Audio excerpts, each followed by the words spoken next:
Hello students, आज हम class 10th का सिविक्स का सेकंड चैप्टर संघवाद कंटिन्यू करेंगे।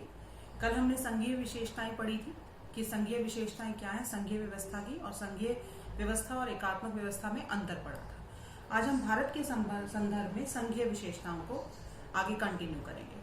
भारत जब आजाद हुआ तो भारत विभाजन के साथ स्वतंत्र हुआ और भारत में स्वतंत्रता के समय अनेक रियासतें, अनेक रजवाड़े आकर मिल गए। भारत में संविधान में अनुच्छेद 1 में भारत को राज्यों का संघ कहा गया है। ये क्वेश्चन कई बार आपका वन वर्ड में पूछा जाता है कि भारत को अनुच्छेद 1 में राज्यों का संघ या यूनियन ऑफ फेडरेशन या फेडरेशन ऑफ यूनियन क्या कहा गया है, तो आप उसमें लिखेंगे भारत के संविधान के अनुच्छेद 1 में भारत को राज्यों का संघ कहा गया है। यानी भारत में संघात्मक व्यवस्था को अपनाया गया है और संघीय व्यवस्था यानी शक्तियों का बंटवारा। तो भारत में किस प्रकार केंद्र और राज्य सरकारों में शक्तियों का बंटवारा किया गया है। कौन सी शक्तियां? विधायी शक्तियां, विधायी यानी कानूनी, लेजिस्लेटिव पावर्स का किस प्रकार बंटवारा किया गया है। तो भारत में विधायी शक्तियों का बंटवारा 3 सूचियों के अंतर्गत किया गया है। पहली है संघ सूची, राज्य सूची और संवर्ती सूची। संघ सूची में राष्ट्रीय महत्व के विषय आते हैं और संघ सूची में कानून बनाने का अधिकार जो है वो केंद्र सरकार को है। इस सूची में कौन कौन से विषय आते हैं? विदेशी मामले, रक्षा, बैंकिंग, संचार, मुद्रा, जिनका संबंध राष्ट्रीय महत्व से है और पूरे राष्ट्र से है, वो सभी विषय संघ सूची में आते हैं। दूसरी सूची है राज्य सूची।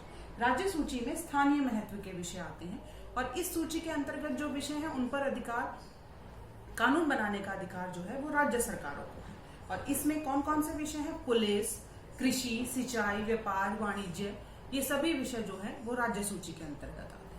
तीसरी सूची है संवर्ती सूची।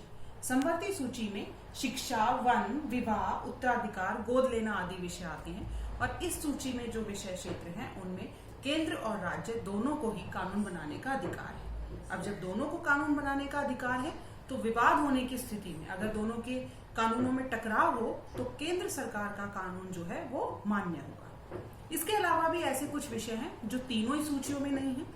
यानी जब हमारा संविधान बना था, कुछ ऐसे विषय जो अब बने हैं, अब आपके आए हैं उसमें, तो वो विषय जो है वो किस में आएंगे? जो विषय तब नहीं थे तो वो विषय आते हैं आपके अवशिष्ट सूची में। यानी बाकी बचे हुए विषय जो किसी भी सूची में ना हो वो सभी विषय अवशिष्ट सूची में आते हैं। और ऐसे कौन से विषय हैं? तो कंप्यूटर से संबंधित विषय, कंप्यूटर सॉफ्टवेयर से संबंधित विषय जो हैं वो अवशिष्ट सूची में आते हैं, क्योंकि कंप्यूटर का निर्माण जो है वो संविधान के निर्माण के बाद हुआ है। तो ये सूचियां जो हैं इसके अनुसार हमारे संविधान में उल्लेख है इन सब का। उनके अधिकार क्षेत्र, केंद्र और राज्य के अधिकार क्षेत्रों का अलग अलग वर्णन है। इसके अलावा बेटा केंद्र और राज्य सरकारों में शक्तियों का विभाजन तो है, बट उनका संघीय व्यवस्था की सफलता किस पर निर्भर करती है? केंद्र और राज्यों के संबंधों पर निर्भर करती है। 1990 से पहले तक जो है केवल एक ही पार्टी का वर्चस्व था पूरे भारत में और केंद्र और राज्य में एक ही पार्टी की सरकारें थी, तो उसमें राज्यों की अधिकार और राज्यों की स्वायत्तता का सवाल ही नहीं उठता क्योंकि एक ही पार्टी का राज है। लेकिन 1990 के बाद बहुत सारे छोटे छोटे दल, क्षेत्रीय दल जो हैं वो उभर कर सामने आए और इस प्रकार जो है एक बहुमत वाली सरकार के स्थान पर गठबंधन सरकार की स्थापना होने लगी। काफी समय तक उन जो है केवल एक ही पार्टी का केंद्र और अधिकांश राज्यों पर शासन रहा, लेकिन 1990 के बाद जो की स्थिति काफी बदल गई और गठबंधन की सरकार सामने आई। अब गठबंधन की सरकार क्या होती है? गठबंधन की सरकार का अर्थ है जब एक या एक से अधिक राजनीतिक दल मिलकर सरकार बनाते हैं उसे गठबंधन की सरकार कहते हैं। ये क्वेश्चन भी काफी बार आपको पूछा जाता है।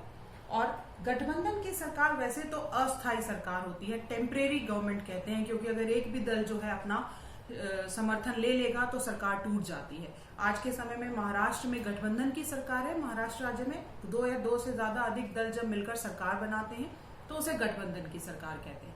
परंतु राज्यों की स्वतंत्रता के लिए गठबंधन की सरकार फायदेमंद है, क्योंकि इससे राज्यों की स्वतंत्रता और उनकी आदर करने की प्रवृत्ति, एक पैटर्न उभर कर आया जिसमें राज्यों की भी अधिकारों की पुष्टि की जाने लगी, उनकी आदर होने लगा। तो गठबंधन की सरकार 1990 के बाद सामने आई और इसके ऊपर आपको कई बार क्वेश्चन पूछा जाता है। भारत जब आजाद हुआ तो भारत, जैसे कि आपको पता है, विविधताओं का देश है, विभिन्नताओं का देश है, भाषाई आधार पर बहुत विभिन्नताएं हैं। भारत की जो 8वीं अनुसूची है संविधान की, उसमें भाषाओं का वर्णन है और उसमें 22 भाषाओं का वर्णन किया गया है हिंदी के अलावा। तो ऐसा बहुत ही परेशानी आई कि भाषाई आधार पर राज्यों का गठन भी इंडिया में शुरू हो गया स्वतंत्रता के बाद। 1950 के बाद भारत में भाषाई आधार पर राज्यों के गठन की शुरुआत हुई। इसके साथ ही संस्कृति और जातीयता की विभिन्नताएं भी हैं, तो उनके आधार पर भी अनेक राज्यों का गठन हुआ। तो सबसे पहला राज्य जो भारत में भाषा के आधार पर जिसका गठन हुआ वो था आपका आंध्र प्रदेश, और 1 अक्टूबर 1953 को आंध्र प्रदेश राज्य की स्थापना हुई। ये कई बार क्वेश्चन आपका वन वर्ड में आता है। भाषा के आधार पर क्यों गठन किया गया? क्योंकि भारत में राज्यों को आदर और सम्मान देने के लिए, मैंने पाठ के शुरू में ही आप लोगों को बताया था कि संघीय व्यवस्था क्यों भारत में अपनाई गई, देश की एकता और अखंडता को बनाए रखने के लिए, और साथ ही जो इतनी विभिन्नताएं हैं, राज्यों की विभिन्नताएं, क्षेत्रीय भाषाई विभिन्नताओं का आदर सम्मान देने के लिए संघीय व्यवस्था को अपनाया गया। तो इसी में भारत की भाषा नीति भी बहुत महत्वपूर्ण है, राज्यों को एक आदर और सम्मान की स्थिति देने के लिए। तो भारत की भाषा नीति क्या है, इसके ऊपर भी आपको क्वेश्चन पूछा जाता है। तो इसमें आप 2 ही विशेषताएं लिख सकते हैं। पहली कि जैसा कि आप सबको पता है, हिंदी जो है हमारी राष्ट्रभाषा है, परंतु बहुत से हमारे भारत में ऐसे गैर हिंदी भाषी राज्य भी हैं। मोस्टली दक्षिण भारत में गैर हिंदी भाषी राज्य हैं। तो हिंदी को राजभाषा घोषित होने के साथ साथ 21 अनुसूचित भाषाओं को भी 8वीं संविधान की 8वीं अनुसूची में शामिल किया गया। तो यह क्वेश्चन आपसे कई बार आता है कि अनुसूचित सूची क्या है, या भाषाओं की अनुसूचित सूची क्या है, या अनुसूचित भाषाएं कौन सी हैं। तो वो सभी भाषाएं जो संविधान की 8वीं अनुसूची में जिनका वर्णन है, वो सभी भाषाएं अनुसूचित भाषाएं कहलाती हैं। और ये कौन कौन सी भाषाएं हैं, ये आपकी एनसीईआरटी बुक की पेज नंबर 22 पे सभी भाषाओं के नाम दिए गए हैं, आप वहां से उसको देख सकते हैं। तो भाषा, दूसरा पॉइंट क्या है भाषा नीति का, सरकारी कामकाज की भाषा पहले अंग्रेजी थी अंग्रेजों के टाइम पे, लेकिन संविधान के अनुसार 1965 के बाद अंग्रेजी भाषा को खत्म किया जाना था, परंतु केवल गैर हिंदी भाषी राज्यों के लिए सरकारी कामकाज की भाषा के लिए हिंदी के साथ साथ इंग्लिश का भी प्रयोग जारी रखा गया। तो आपने 2 पॉइंट्स इसमें ध्यान रखने हैं भारत की भाषा नीति में, कि हिंदी के साथ साथ 21 अन्य अनुसूचित भाषाओं को भी संविधान की 8वीं अनुसूची में शामिल किया गया है, और सरकारी कामकाज के लिए हिंदी के साथ साथ इंग्लिश को भी सरकारी कामकाज की भाषा जारी रखा गया है। तो ये आपने इसमें ध्यान। हाँ जी स्टूडेंट्स, एक क्वेश्चन और इम्पोर्टेंट है जो बोर्ड में मैक्सिमम पूछा जाता है कि भारत संघीय व्यवस्था होने के साथ साथ भारत में एकात्मक व्यवस्था के भी गुण हैं, स्पष्ट करिए। तो भारत संघीय व्यवस्था बेशक है, लेकिन कुछ ऐसी विशेषताएं भी हैं जो उसको एकात्मक व्यवस्था की ओर ले जाती हैं। तो आज हम भारतीय संविधान की एकात्मक विशेषताओं के बारे में पढ़ेंगे। कल हमने पढ़ा था कि एकात्मक और संघात्मक व्यवस्थाओं में क्या अंतर है। तो एकात्मक शासन में केंद्र शक्तिशाली होता है और संघात्मक में केंद्र और राज्यों में शक्तियों का बंटवारा किया जाता है। इसके अलावा केंद्र सरकार के पास सारी शक्तियां होती हैं एकात्मक शासन में, और इसमें राज्यों के पास भी अधिकार क्षेत्र दे दिए जाते हैं। दूसरा, एक एकात्मक शासन व्यवस्था में इकहरी नागरिकता होती है। इकहरी नागरिकता मतलब कि केवल एक राष्ट्र की ही नागरिक माने जाएंगे, किसी राज्य के नहीं। परंतु संघात्मक शासन व्यवस्था में दोहरी नागरिकता होती है। जितने भी संघात्मक शासन व्यवस्था वाले राज्य हैं जैसे अमेरिका, तो उसमें दोहरी नागरिकता का प्रावधान है।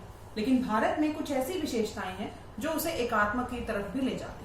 तो जब भी आपसे ये क्वेश्चन पूछा जाए कि भारत संघात्मक होते हुए भी एकात्मक के गुण हैं, उसमें स्पष्ट करिए। तो आप संघीय व्यवस्था की विशेषताएं भी लिखेंगे कि भारत में शक्तियों का बंटवारा केंद्र और राज्यों के बीच में किया गया है, और जो भी कल विशेषताएं बताई गई थी, संविधान की सर्वोच्चता, स्वतंत्र न्यायपालिका, कल वाली वीडियो आप मेरी देख सकते हैं। और उसके साथ साथ संविधान की एकात्मक विशेषताएं कौन सी है, जहां एकात्मकता वाला गुण आ जाए, यानी केंद्र शक्तिशाली हो गया। यही क्वेश्चन दूसरे तरीके से भी पूछा जा सकता है कि भारत में संघीय व्यवस्था होने के साथ साथ ही केंद्र शक्तिशाली है, कैसे। तो केंद्र शक्तिशाली होने का मतलब है एकात्मक की विशेषताएं आ जाना। तो भारत में केंद्र शक्तिशाली कैसे है और क्यों है, केंद्र सरकार का अधिक शक्तिशाली होना एकात्मक विशेषता का एक विशेष बिंदु है, क्योंकि केंद्र शक्तिशाली कैसी है, जितनी भी वित्तीय शक्तियां हैं वो केंद्र के पास ज्यादा है। संघ सूची में राष्ट्रीय महत्व के विषय हैं वो सभी केंद्र के पास हैं, और जब भी किसी भी विषय क्षेत्र के ऊपर, अधिकार क्षेत्र के ऊपर विवाद होता है तो केंद्र सरकार का निर्णय ही मान्य होता है। तो इस स्थिति को देखते हुए केंद्र सरकार का अधिक शक्तिशाली होना जो है भारत को एकात्मकता की ओर ले जाता है। दूसरा बिंदु है एकल संविधान। एकल संविधान यानी सिंगल कॉन्स्टिट्यूशन। पूरे भारत में एक ही संविधान मान्य है, किसी भी राज्य को अपना संविधान बनाने का कोई अधिकार नहीं है। धारा 370 खत्म होने से पहले जम्मू कश्मीर का अपना संविधान था, परंतु अब उसे भी समाप्त कर दिया गया। तो भारत में किसी भी राज्य के पास अपना संविधान बनाने का कोई अधिकार नहीं है। तीसरी विशेषता है इकहरी नागरिकता, सिंगल सिटीजनशिप। यानी जब भी जिस भी देश में संघीय व्यवस्था है, जैसे कि हम अमेरिका का उदाहरण लेते हैं, तो वहां पर दोहरी नागरिकता है, यानी कोई भी नागरिक राष्ट्र का नागरिक होने के साथ साथ राज्य का भी नागरिक है। परंतु भारत में ऐसा नहीं है। भारत में इकहरी नागरिकता है, किसी भी राज्य की अलग से नागरिकता मान्य नहीं है। ये भी हम जम्मू कश्मीर के विषय में पहले पढ़ते थे कि उसे विशेष दर्जा प्राप्त है, परंतु अब वो खत्म कर दिया गया है और पूरे भारत में इकहरी नागरिकता ही मान्य प्राप्त है। चौथा बिंदु है वित्तीय शक्तियां। वित्तीय शक्तियां यानी फाइनेंशियल पावर्स, धन से संबंधित शक्तियां। वो सभी शक्तियां केंद्र के पास हैं। संसद में वित्तीय बिल, मनी बिल भी केवल केंद्र ही पेश कर सकता है, राज्य नहीं कर सकता। उसके अलावा राजस्व और कर वसूल करने की शक्तियां या ज्यादा से ज्यादा अधिकार क्षेत्र जो हैं वो केंद्र सरकार के पास हैं। राज्य कई बार केंद्र के ऊपर अपने वित्तीय संसाधनों के लिए निर्भर रहते हैं। फिर है आपातकालीन शक्तियां, इमरजेंसी पावर्स। इमरजेंसी या तो राष्ट्रीय या वित्त के हितों को ध्यान में रखते हुए कभी भी केंद्र घोषित कर सकता है, और आपातकाल के समय जो है राज्य की सारे अधिकार क्षेत्र जो है वो समाप्त कर दिए जाते हैं और वो केंद्र के अधीन हो जाता है। तो आपातकालीन शक्तियां जो कि केंद्र के पास है, उसके कारण भी केंद्र जो है वो शक्तिशाली माना जाता है। राज्यपाल की नियुक्ति, जैसे कि केंद्र सरकार का मुखिया जो है राष्ट्रपति को है, उसी प्रकार राज्य का मुखिया जो है वो राज्यपाल है। परंतु राज्यपाल की नियुक्ति जो है वो केंद्र की सहमति से राष्ट्रपति करता है, यानी केंद्र के सहमति से ही राज्यपाल की नियुक्ति होगी। तो एक तरह से राज्यपाल जो है वो केंद्र के एजेंट के रूप में राज्य में काम करता है। फिर है लचीला संविधान। लचीला संविधान जहां भी संघीय व्यवस्था है या कठोर लिखित संविधान है, जैसे पहले हमने पढ़ा था कि भारत में लिखित संविधान है, जहां लिखित संविधान है वो कठोर है, यानी उसमें संशोधन करना मुश्किल है। परंतु भारत में लचीला संविधान है। कई बार केवल संसद यानी केंद्र जो है साधारण बहुमत या विशेष बहुमत से उसमें संशोधन कर सकता है, और संविधान में संशोधन करने का अधिकार केवल केंद्र के पास है। राज्य ऐसा कोई भी प्रस्ताव नहीं रख सकता। संसद को अधिक अधिकार दिए गए हैं। भारत में संसद को यानी लोकसभा को राज्य की विधानसभाओं से ज्यादा अधिकार दिए गए हैं। इस कारण भी केंद्र जो है वो शक्तिशाली हो जाता है। तो यहाँ इन विशेषताओं को देखते हुए ये हमने क्लियर किया कि किस प्रकार भारत में संघीय व्यवस्था होने के साथ साथ एकात्मक के गुण भी हैं, और भारत जो है वो एकात्मक की ओर भी झुक जाता है।